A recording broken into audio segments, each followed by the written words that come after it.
আসসালামু আলাইকুম রহমতুল্লাহ। প্রতিষ্ঠান প্রধান ও সহকারী প্রধান নিয়োগ পরিস্থিতির আরো একটি নতুন পর্বে সবাইকে স্বাগতম জানাচ্ছি। আশা করি মহান আল্লাহর রহমতে সবাই ভালো আছেন। আজকের এই পর্বে থাকছে সাধারণ শিক্ষা ব্যবস্থাপনা নিয়ে বেশ কিছু গুরুত্বপূর্ণ এমসিকিউ প্রশ্নের উত্তর। এই চ্যানেলে পরীক্ষা পর্যন্ত নিয়মিত গুরুত্বপূর্ণ এমসিকিউ সংগ্রহ করে ভিডিও দেওয়া হবে। অলরেডি অনেকগুলো ভিডিও পর্ব আকারে পাবলিশ করা হয়েছে। সবগুলো ভিডিও দেখতে এই ভিডিও ডেসক্রিপশনে ও সবগুলো ভিডিওর লিঙ্ক দেওয়া আছে, সেখান থেকে সবগুলো ভিডিও দেখতে পারেন। এবং এই চ্যানেলের ভিতরে প্রতিষ্ঠান প্রধান ও সহকারী প্রধান নিয়োগ প্রস্তুতি নামক একটি প্লে লিস্ট পেয়ে যাবেন। সেই প্লে লিস্টে পর্যায়ক্রমে পরীক্ষার আগ পর্যন্ত ভিডিও দেওয়া হবে। তাহলে প্লে লিস্টে সেভ করে রাখতে পারেন যাতে একটি ভিডিও মিস না হয়। আমাদের এই ভিডিওগুলো দেখলে ইনশাআল্লাহ আর কোনো সাজেশন পড়ার প্রয়োজন হবে না। যারা এখনো চ্যানেলটি সাবস্ক্রাইব করেনি তারা দ্রুত চ্যানেলটি সাবস্ক্রাইব করে ফেলুন। ভিডিওতে লাইক কমেন্ট করতে ভুলবেন না। চলুন আজকের ভিডিও শুরু করি। এমপিও নীতিমালায় কয়টি স্তর আছে? 5টি স্তর আছে। এমপিও নীতিমালায় 5টি স্তর আছে। শিক্ষকদের শৃঙ্খলা বিধিতে গুরুদণ্ড কয়টি? শিক্ষকদের শৃঙ্খলা বিধিতে গুরুদণ্ড 4টি। সঠিক উত্তর হবে 4টি। পিডিএস কি? পিডিএস হলো শিক্ষক তথ্য ডাটাবেস। পিডিএস হলো শিক্ষক তথ্য ডাটাবেস। প্রতিষ্ঠানের রিজার্ভ ফান্ড কোথায় থাকে? প্রতিষ্ঠানের রিজার্ভ ফান্ড যৌথ হিসাবে থাকে। শিক্ষা প্রতিষ্ঠানের জমি মুফাসসালে কত? 33%। শিক্ষা প্রতিষ্ঠানের জমি মুফাসসালে সর্বনিম্ন 33% হতে হবে। নতুন এমপিও পেতে ন্যূনতম রেজাল্ট কত হতে হবে? 70%। নতুন এমপিও পেতে ন্যূনতম রেজাল্ট হতে হবে 70%। নতুন এমপিও পেতে প্রতিষ্ঠানের রেজাল্ট হতে হবে সর্বনিম্ন 70%। প্রতিষ্ঠানের এনওসি প্রদান করেন কে? প্রতিষ্ঠানের এনওসি প্রদান করেন সভাপতি এবং প্রধান শিক্ষক উভয়। প্রতিষ্ঠানের কোড পরিবর্তন হয় কখন? প্রতিষ্ঠানের কোড পরিবর্তন হয় স্তর উন্নীত হলে, নাম পরিবর্তন হলে, উভয়। এ এবং বি উভয়। আপগ্রেশন কোনো পদোন্নতি নয়। এম এ বা সমমানের জন্য অতিরিক্ত ইনক্রিমেন্ট আছে? না, এম এ বা সমমানের জন্য অতিরিক্ত কোনো ইনক্রিমেন্ট নেই। এমপিওভুক্ত শিক্ষকদের পেনশন আছে কিনা? সঠিক উত্তর হবে না, এমপিওভুক্ত শিক্ষকদের কোনো পেনশন নেই। অবসর সুবিধা বোর্ডে কর্তন করা হয় কত শতাংশ? অবসর সুবিধা বোর্ডে কর্তন করা হয় 6%। অবসর সুবিধা বোর্ডে কর্তন করা হয় 6%। কল্যাণ ট্রাস্টে কর্তন করা হয় কত শতাংশ? 4%। সর্বমোট মূল বেতনে 10% কাটা হয়। কল্যাণ ট্রাস্টে 4% এবং অবসর সুবিধায় 6%। কল্যাণ সুবিধা পেতে কত বছর চাকরি লাগে? কল্যাণ সুবিধা পেতে 10 বছর চাকরি থাকা 10 বছর চাকরি লাগে। মৃত্যুজনিত কারণে কত মাসের মধ্যে আবেদন করতে হয়? 2 বছর। মৃত্যুজনিত কারণে 2 বছরের মধ্যে আবেদন করতে হয়। শিক্ষা প্রতিষ্ঠানে কি রাজনীতি নিষিদ্ধ? আংশিক। শিক্ষা প্রতিষ্ঠানে রাজনীতি আংশিক নিষিদ্ধ। প্রতিষ্ঠানের আয় থেকে শিক্ষককে অতিরিক্ত ভাতা দেওয়া যায়? হ্যাঁ, প্রতিষ্ঠানের অতিরিক্ত আয় থেকে শিক্ষকদের ভাতা দেওয়া যায়। জ্যেষ্ঠতা নির্ধারণের ভিত্তি কি?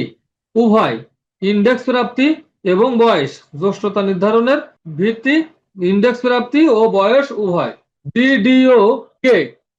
ডিডিও হলো উপজেলা মাধ্যমিক শিক্ষা অফিসার। সঠিক উত্তর হবে উপজেলা মাধ্যমিক শিক্ষা অফিসার।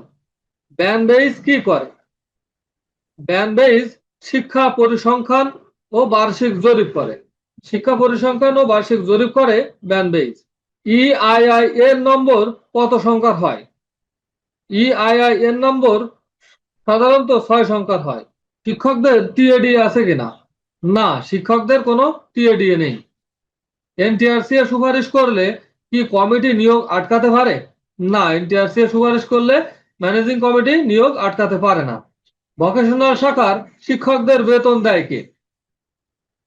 কারিগরি অধিদপ্তর। কারিগরি শিক্ষা অধিদপ্তর থেকে ভোকেশনাল শাখার শিক্ষকদের বেতন দেওয়া হয়।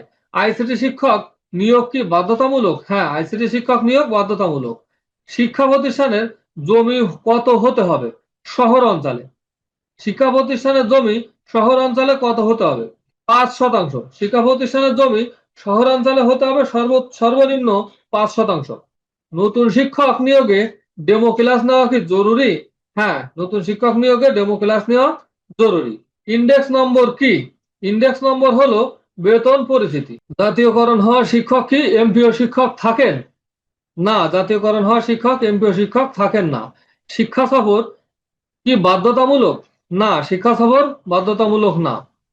প্রতিষ্ঠানের ওয়েবসাইট থাকা কি বাধ্যতামূলক? হ্যাঁ, প্রতিষ্ঠানের ওয়েবসাইট থাকা বাধ্যতামূলক। ইন সার্ভিস ট্রেনিং কে দেয়? ইন সার্ভিস ট্রেনিং দেয় উভয়, HSTTI NAEM উভয়ে ইন সার্ভিস ট্রেনিং দেয়। শিক্ষকদের শৃঙ্খলা বিধিতে লঘু দণ্ড কয়টি? 3টি। শিক্ষকদের শৃঙ্খলা বিধিতে লঘু দণ্ড 3টি। এমপিও আবেদন কি হাতে হাতে জমা দেওয়া যায়? না, এমপিও আবেদন হাতে হাতে জমা দেওয়া যায় না। আপিল করার সময়সীমা কত? 90 দিন। আপিল করার সময়সীমা 90 দিন। DSHC মানে কি?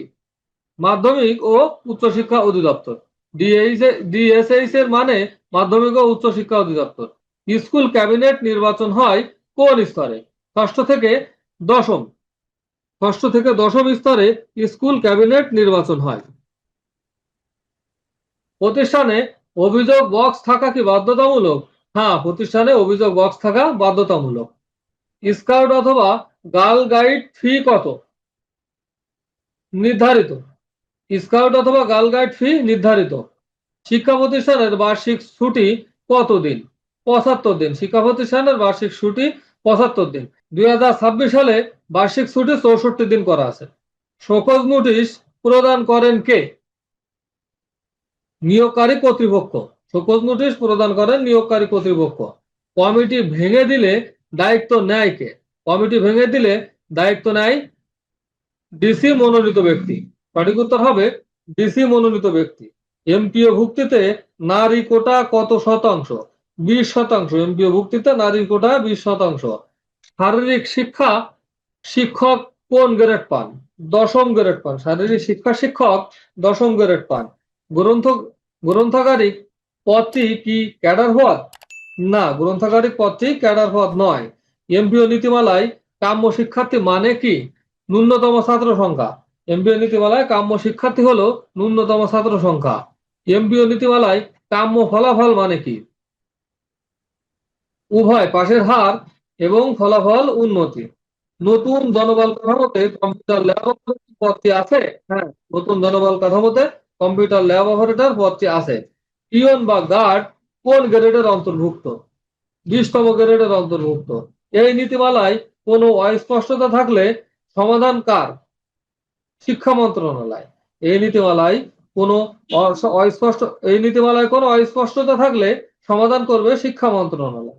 ভিডিওটি শেষ পর্যন্ত দেখার জন্য আপনাকে ধন্যবাদ। এই সিরিজের সবগুলো ভিডিও দেখতে চাইলে এই চ্যানেলে প্রতিষ্ঠান প্রদান ও সহকারী প্রদান নিয়োগ প্রস্তুতি নামক একটি প্লেলিস্ট পেয়ে যাবেন। এই প্লেলিস্টে সবগুলো ভিডিও আপলোড করা আছে, চাইলে এখান থেকে দেখে নিতে পারেন। আজকের মতো বিদায় নিচ্ছি। আসসালামু আলাইকুম ওয়া রাহমাতুল্লাহ।